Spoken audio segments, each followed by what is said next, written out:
arc flash is a hazard associated with electricity, with power. Generally, we don't really look at it on the single phase perspective, even though an arc flash can still happen. It's generally viewed as being a three-phase hazard, so that means it's applicable inside of your commercial and industrial sites. And what it really is an unintentional path of current that flows through air to get back to the source.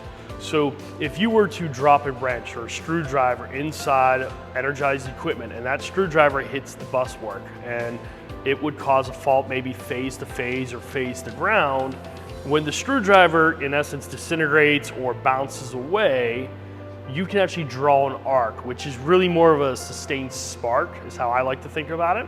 So it's a spark that doesn't go out by itself. And that arc creates ionized air, which is really technical stuff, but that will keep that path flowing. And ultimately, there's a lot of energy released in that small space. So you can think of all the energy that's turning your motors as loads. That energy that's typically released there is now released inside that arc. And ultimately, most of the energy is a thermal energy, so it's heat that's being dissipated, as well as you can have blast pressure, you can have loud sound associated with the arc flash. So it's a hazard for workers in the electrical industry because you never know when one's gonna happen. It could be somebody dropping a wrench or dropping a screwdriver. It could also, though, be an animal inside the equipment. Or it could just be that you have dust or other particles that have built up on the equipment. It causes a path that's unintentional to another phase or ground and ultimately causes an arc flash. When we look at OSHA says we have to protect our employees from known hazards that are likely to cause serious physical harm.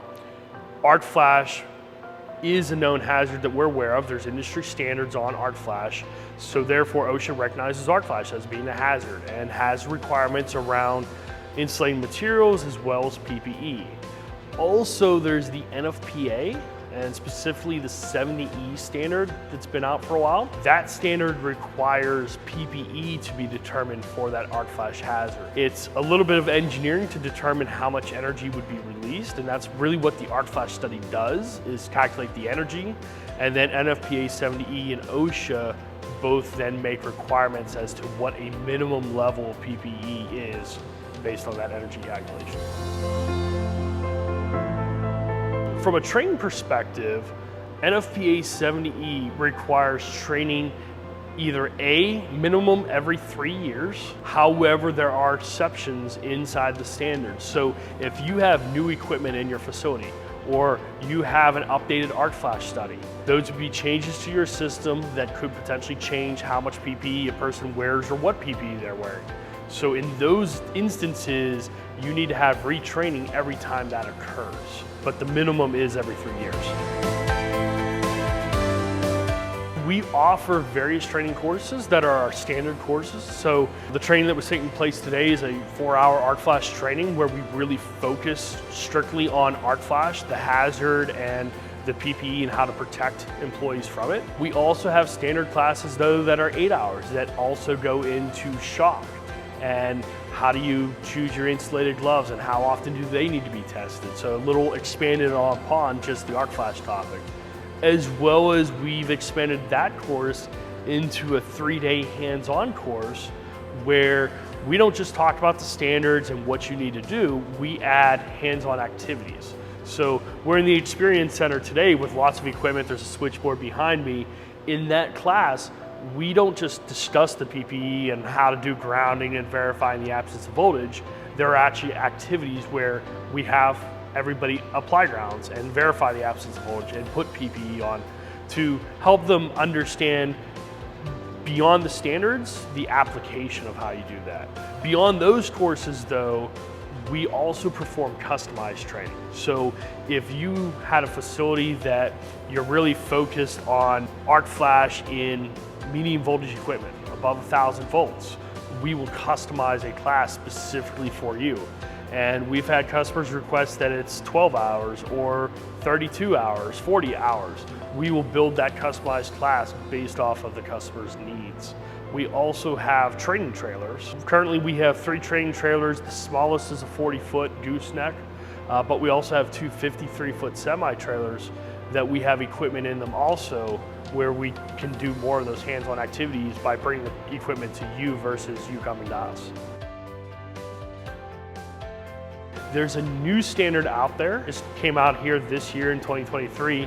It's the 70Bs in boy, and that's a maintenance standard around electrical equipment. And how that ties into arc flash and training is 70E requires that equipment is properly maintained to then have these calculations applied to how much energy is going to be released. If you don't maintain your equipment, a breaker might not trip, and the energy calculation is not going to be valid anymore. 70B informs everybody in the industry as to how to actually maintain that piece of equipment. So it has requirements as to how often you should service your breakers, service your switches, service the equipment, and do all that maintenance. So from a training perspective, just beyond the safety aspect of it, we also do a lot of equipment-specific training on how do you maintain it, how do you operate it to make sure those calculations are correct.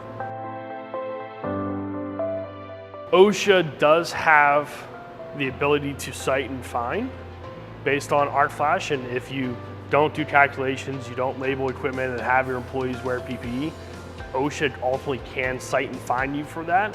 But the bigger, more important topic in my mind is really employee safety. That employee, we want them to go home at the end of the day to their family the way they came to work. We don't want them to be severely burned or to not go home at all. And arc flashes do cause fatalities. It's recorded. There's fatalities every single year due to arc flash, as well as severe injuries. And the injuries in some people's views are actually probably worse than the fatalities because you're in a burn unit. So we're talking second, third degree burns over what could be a large portion of your body. So you could literally be spending months, maybe a year inside of a burn unit being treated. So, that's very hard on the individual. It's also hard on their colleagues, their coworkers, their family members. It actually affects the community. So that's why OSHA, NFPA, other organizations are so big on how do we protect employees from arc flash. If you have any questions on the services we've talked about here from an arc flash perspective, make sure you reach out to your ErieTec representative. They can sit down with you, really hone in on what your needs are, what you need for your facility and for your employees, and then they can work with us at Eaton to make sure we can provide those services.